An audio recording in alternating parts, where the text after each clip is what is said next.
I'm Natalie Correa, and I want to explore the path to passion with you all today, specifically how to find and pursue those passions. Now, I'd love to be the one giving you all advice, but I really have not mastered my passion yet. In fact, I don't even know what my passion is, which is why I'll be talking to some of my favorite people that inspire me in their pursuit of passions.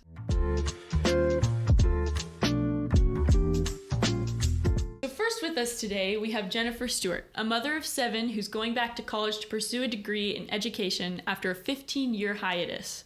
That is incredible. So thanks so much for coming in today, Jennifer.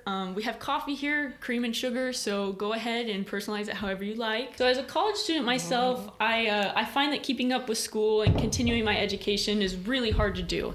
I mean, it's hard to stay on track for even me, and I've been there for a while, you know. So it's just so inspiring to me that you're back in college after all the time.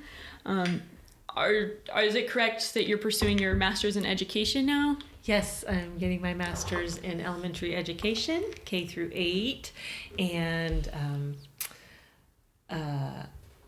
endorsement for special education for elementary ed students. Awesome. Okay. So what inspired you to go back to school? My kids are all old enough to be in school themselves, and I really enjoyed being a part of their school activities. And I got a job as a para-educator at my children's school, and I love it. It's the best job in the world, and I really would like to pursue a career in teaching after being in the school setting. So how do you push through some of those setbacks and continue on? Setting deadlines helps. Making sure I have a deadline that is a no ifs, ands, or buts. This is the deadline. And even if it's a different deadline than what the school has, if I set it for myself, then I realize that I can do other things as soon as I meet that deadline.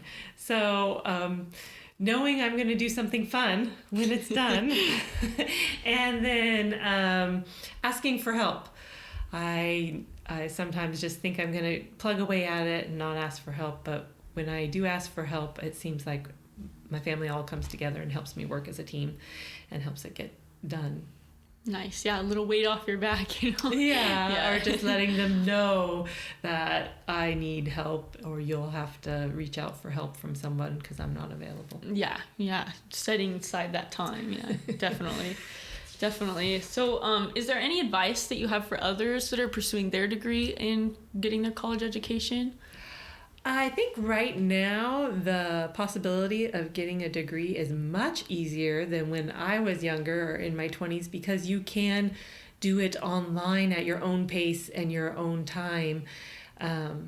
In some cases, it requires more commitment of time because you have to come up with the material all on your own, and so that's there. But I think that anybody could go nowadays if you are able to set aside the time and make the commitment and stick to that commitment.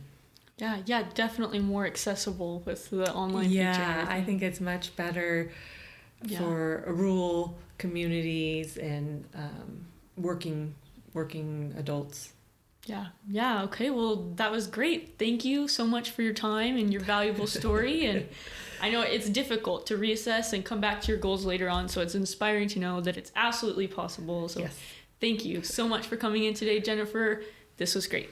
Thank you for having me. Next up, we have Katie Stanfield, a hairdresser that has never really doubted her goals. In the time that I've known her, she's never faltered in her love of doing hair. Her passion for her work evokes desire in me to find my own passions, and there's been no progress there. So I want to know if there's some kind of secret.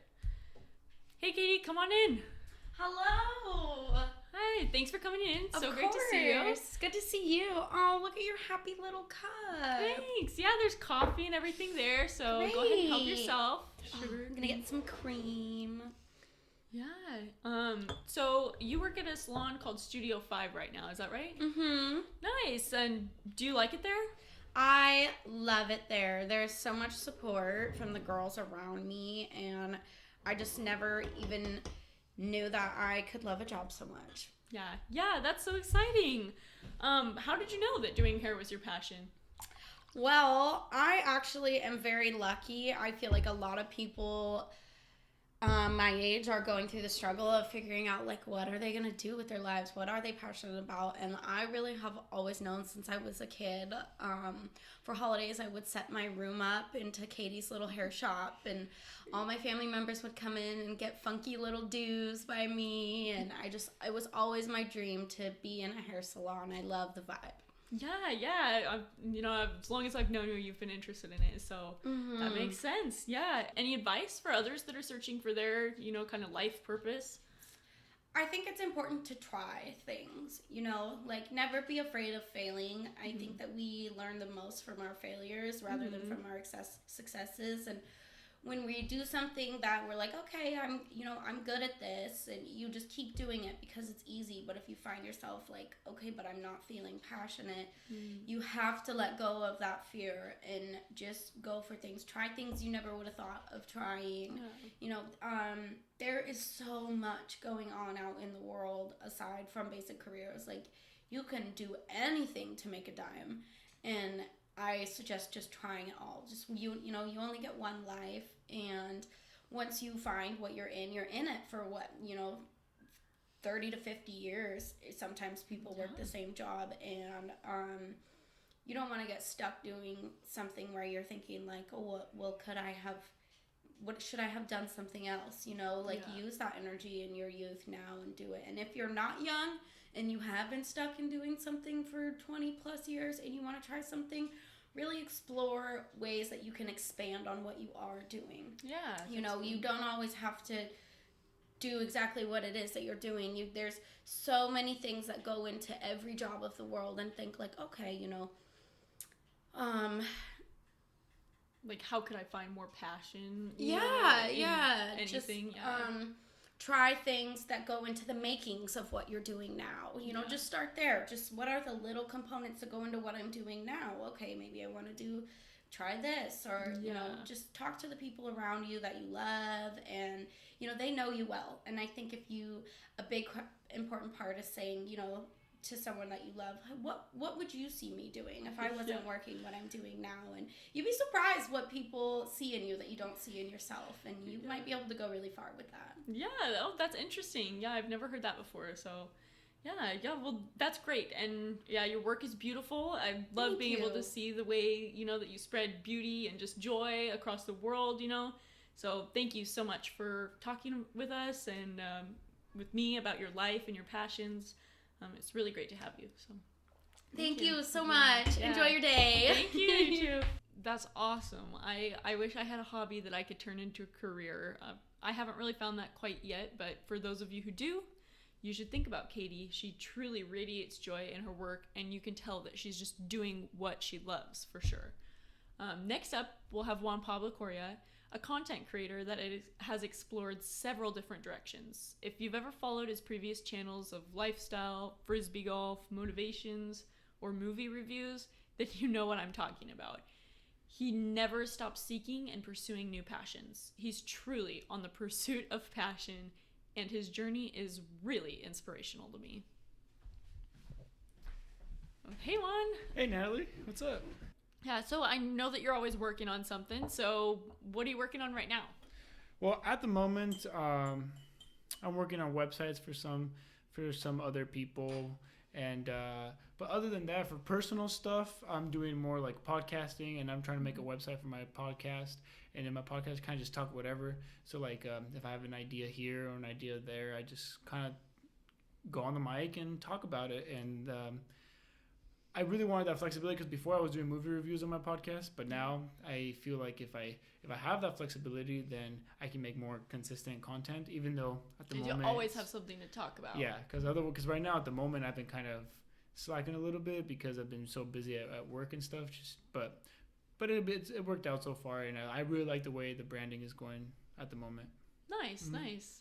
So just a little bit of miscellaneous. Yeah. Yeah, cool. Trying to just find what I like to talk about, and then I'll focus more. But it's just podcasting, so I mean, no one's gonna hear you until you start broadcasting it, you know what I mean? So it gives me some time to figure out what I like to do, and then that way, then I can start marketing towards like posting on Instagram and stuff like that. Because right now, because podcast is one of those things where it's not like on YouTube where like you type something in and you pop up. It's not a search engine. It's more of a, hey, check out my podcast. That's the way they find you, you know what I mean? Until you get big enough that you can be like spotlighted on like certain things and stuff. So. Yeah, for sure. So do you feel like this project is like the one, like your life purpose, or? The more I think about it, the more I would say that creatively, yes. I think creatively I would like, if the money wasn't an issue and I could make podcasts all the time, then I think definitely, I think that could be it.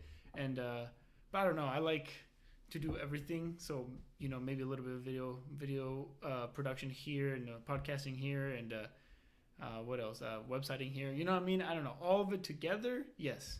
But for the meanwhile, I think podcast, it's getting pretty close. Nice. It's exciting to search for something so finite. Yeah, exactly. So what's been your favorite content creation project? Let's see. My favorite content creation is probably podcasting, honestly, because it's so much more relaxed. Because when I was doing YouTube, it was a little too, like, I was going too much at it of just making videos. Like, I was pushing myself a little too hard to make more videos than to make videos I really cared about. And so, like, I was just doing, like, okay, if I can crank out, I even went on this crazy rampage where I was doing, like, 2 videos a day. And it was, like, I burnt out so fast. Like, and by fast, I mean, like, it still was, like, a year and a half. But I burnt out towards the end, and then I hated doing it. I felt like a chore and something that and, like, you could see it in my videos declined and everything like that. Yeah. But podcasting, on the hand, is a lot more calming and more chill, if you may. But yeah, I really like it. It's very personal. Like, you can really capture a thought or a conversation, and then you have people come in, and I feel like it's more casual to have a microphone in front of someone than it is to point a camera at them, you know what I mean? I think, like, that's Definitely. A little bit more people are usually not as comfortable with that as they are with just a microphone, and just having a one-on-one conversation where you're making eye contact and stuff, kind of like what we're doing here. yeah, definitely. So do you want to always continue doing podcasting then, or like with this specific podcast, or do you just want to maybe try a different type of podcast and just continue the podcasting? Well, see, the reason, because I was thinking about this the whole time. I was like, okay, if I ever want to change something up or anything like that, I really want to be able to, and so that's why I made the branding so loose. Because before it was Chaos Films, where Tomas and I, my buddy, we reviewed and did all these movie stuff, but that's very tight, very niche, you know what I mean? And so what I did is I rebranded just Chaos Podcast.